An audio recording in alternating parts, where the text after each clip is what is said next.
if you served in Vietnam, or if you know someone who did, this video is going to hit close to home. Because today, we're talking about the fears that define that war. Not the sanitized version you see in most documentaries, but the real, visceral threats that kept soldiers awake at night in those jungles. I've spent years researching veteran testimonies, military records, and first-hand accounts from men who served in Vietnam. And what I found was that beyond the obvious dangers of combat, there were specific terrors that haunted American soldiers in ways that other wars hadn't prepared them for. This wasn't like World War II or Korea. The Vietnam War introduced a new kind of psychological warfare, where the jungle itself became the enemy, and death could come from anywhere or nowhere at any moment. So today, I'm breaking down the 5 greatest fears that Vietnam veterans have consistently identified in interviews, memoirs, and military psychological studies. These are the things that made the Vietnam experience uniquely terrifying. Let's start with what veterans consistently rank as one of their most persistent fears: booby traps. According to military records, booby traps accounted for approximately 11% of American casualties in Vietnam, but their psychological impact was far greater than those numbers suggest. Why? Because they turned every single step into a potential death sentence. Punji stakes were among the most feared. These were sharpened bamboo stakes, often dipped in feces or other contaminants to cause infection, hidden in camouflaged pits along trails. Veterans describe the constant paranoia of watching where you stepped, knowing that one moment of distraction could mean your foot impaled on a stake covered in excrement. But punji stakes weren't even the worst of it. Grenade traps were everywhere. In veteran testimonies, soldiers described the metallic tink sound of accidentally triggering one. That split second where you knew something was about to explode, but you didn't know if you had time to react. Whip traps used tension from bent bamboo to swing spiked boards into soldiers' faces or chests. One veteran described it in an oral history. You'd be walking point, focused on what's ahead, and suddenly there's this whoosh sound and a board full of spikes coming at you from the side. The psychological toll was immense. Veterans report that the constant vigilance required, scanning every inch of ground, every overhanging branch, every suspicious disturbance in the trail, created an exhaustion that went beyond physical fatigue. It was mental warfare, and it never stopped. Even decades later, many Vietnam veterans described difficulty with walking in wooded areas or reflexively watching the ground for disturbances, a hypervigilance that was trained into them by months or years of navigating booby-trap terrain. Now let's talk about a specific type of mine that deserves its own category of terror: the Bouncing Betty. The M16 mine, nicknamed Bouncing Betty. The mechanism was diabolically simple and horrifyingly effective. When triggered, the mine would launch approximately 3 feet into the air before detonating at chest or face height, sending shrapnel in a 360-degree radius. The kill radius was about 30 feet, with the injury radius extending much further. Veterans described the distinctive click when someone stepped on one. That sound meant someone had just triggered the mine. In multiple veteran testimonies, soldiers describe the impossible moral calculus of that moment. Do you run toward your buddy to try to help, knowing you might get caught in the blast? Do you dive for cover?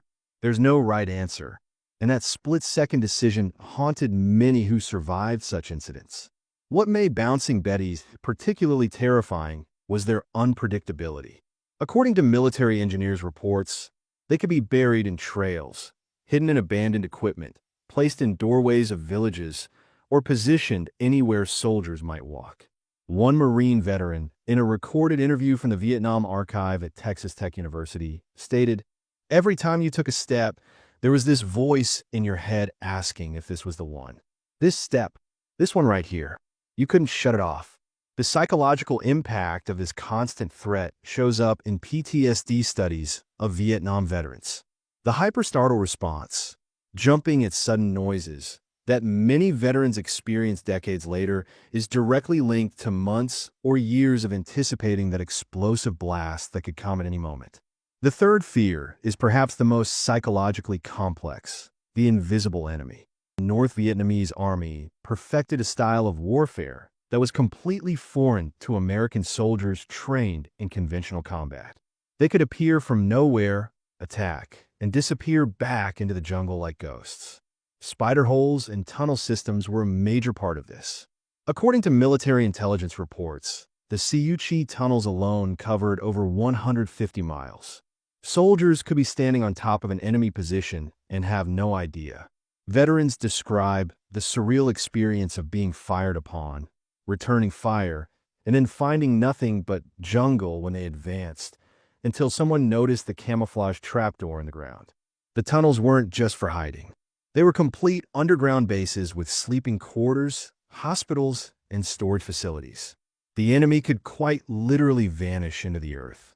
Tree snipers added another dimension to this fear. They were so well camouflaged that soldiers could walk directly underneath them without seeing them. Multiple veterans described the experience of someone in their unit being shot, everyone hitting the ground and searching for the shooter, and finding nothing, just thick jungle. One particularly haunting aspect of this invisible warfare was that civilians could be combatants. Veterans described the impossible position this put them in. A woman working in a rice paddy during the day might plant a booby trap at night. A child might be used to scout American positions. This created a constant state of distrust that wore soldiers down psychologically. As one Army veteran stated in a documented interview, "You couldn't trust anything you saw. The kid selling you a Coke might be reporting your position. The village that seemed peaceful might have weapons caches buried under every home. You learn to trust nothing and no one." The long-term psychological impact of this type of warfare appears repeatedly in veteran accounts. The inability to identify friend from foe, to know where the enemy was, or to feel safe even in supposedly secured areas created a persistent anxiety that many veterans report still experiencing. The fourth fear centers on a specific tactical nightmare: ambushes in confined jungle spaces. The jungle terrain of Vietnam gave the NVA enormous advantages in setting up kill zones. Unlike open terrain where soldiers could maneuver, the thick jungle vegetation often channeled American units into narrow trails, streams, or clearings where they became perfect targets. The classic L-shaped ambush was particularly devastating. The first indication of an ambush would be sudden, overwhelming gunfire from multiple directions simultaneously. Veterans describe the sensory overload of these moments, the immediate confusion of not knowing where fire is coming from, the difficulty of returning fire when you can't identify targets in thick vegetation, the chaos of soldiers trying to maneuver in dense jungle while under fire, and the speed with which casualties could mount. What made these ambushes particularly terrifying was the preparation the enemy put into them. They would clear fields of fire for themselves while leaving the American side thick with vegetation. They would position claymore mines and machine guns at key points. They would plot escape routes that allowed them to break contact and disappear within minutes. The term breaking contact appears frequently in veteran accounts of ambushes. The enemy would hit hard, inflict maximum casualties, and then vanish before American firepower and air support could be effectively brought to bear. This meant soldiers often couldn't even see who they were fighting. One particularly feared tactic was the baited ambush. The enemy would leave one or two soldiers visible to draw American forces into pursuit, leading them directly into a prepared kill zone where the main force waited. Helicopter insertion zones, LZs, were another ambush nightmare. Veterans described the vulnerability of exiting a helicopter into what could be a hot LZ, dropping into a confined space while under fire with limited cover. The psychological impact of this type of combat was profound. Every patrol into the jungle carried the knowledge that at any moment, overwhelming fire could erupt from the vegetation around you. Many veterans describe a constant, grinding anxiety that came from never feeling safe outside a base, and sometimes not even there. The fifth fear is one that became more understood over time: chemical warfare and environmental contamination, particularly Agent Orange. During the war, the U.S. military sprayed approximately 20 million gallons of herbicides over Vietnam, with Agent Orange being the most widely used. The stated purpose was defoliation, removing jungle cover that the enemy used for concealment and destroying crops that might feed enemy forces. But soldiers on the ground had a more immediate fear. What was this stuff doing to them? Veterans describe seeing areas sprayed with Agent Orange, watching the jungle die and turn brown within days. They described the smell, the way it settled on their skin and equipment, the way it contaminated water sources. And they described being told it was safe, even as they wondered about the oily residue on their hands and the chemical taste in their mouths. Beyond Agent Orange, soldiers feared other forms of chemical and environmental warfare. There were reports, some confirmed, others rumored, of contaminated water supplies, poisoned food, and other forms of environmental warfare. The monsoon season added another environmental fear. Heavy rains turned the ground into mud, made movement difficult, caused weapons to malfunction, and created conditions for tropical diseases. Soldiers describe trying to stay dry being a losing battle and the constant dampness leading to jungle rot, immersion foot, and various infections. Malaria, dengue fever, and other tropical diseases were a constant threat. According to military medical records, disease and non-battle injuries actually exceeded combat casualties at certain points in the war. Veterans describe the fear of waking up with fever, knowing that malaria could kill you just as surely as a bullet. But it was Agent Orange that became the lasting fear, one that extended beyond the war itself. In the decades following Vietnam, veterans began experiencing cancers, neurological disorders, and other serious health conditions. Their children showed elevated rates of birth defects. The fear that was initially about immediate danger became a fear of what had been done to their bodies without their knowledge or consent. One veteran, interviewed for a documentary years after the war, stated, "In combat, you know who the enemy is and what might kill you. With Agent Orange, we were being poisoned by our own side, and we didn't even know it was happening."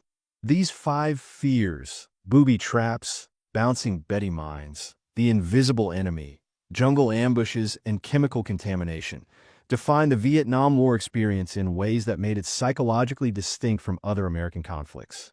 What united these fears was a common thread: the feeling of helplessness.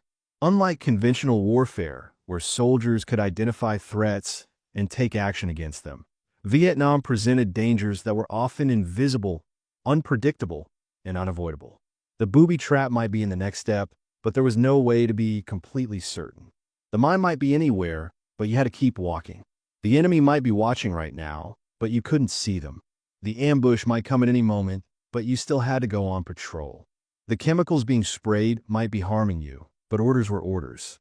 This created a unique psychological burden that appears consistently in veteran accounts, PTSD studies, and military psychiatric research from the era. The inability to take effective action against threats, combined with the constant nature of the danger, created a stress that many veterans describe as different from the acute fear of conventional combat. Decades after the war, these fears still resonate. Veterans still describe watching where they step in wooded areas. They still startle at sudden loud noises. They still feel uncomfortable when they can't see what's around them. And they still deal with the health consequences of environmental exposures that happened 50 years ago. Understanding these fears is crucial to understanding the Vietnam War experience and the particular challenges faced by veterans of that conflict. It's not just about honoring their service. It's about recognizing the specific psychological and physical burdens they carried, both during the war and in the decades since. If you're a Vietnam veteran, I'd like to hear from you in the comments. Which of these fears resonates most with your experience? Were there other fears I didn't cover that were equally significant? For everyone else, if you know a Vietnam veteran, take a moment to understand that their experiences included these kinds of daily, grinding fears that went far beyond conventional combat. That understanding can make a real difference. Thank you for watching. Please like and subscribe if you found this educational, and check out the sources I've linked in the description below for further reading on the Vietnam War experience.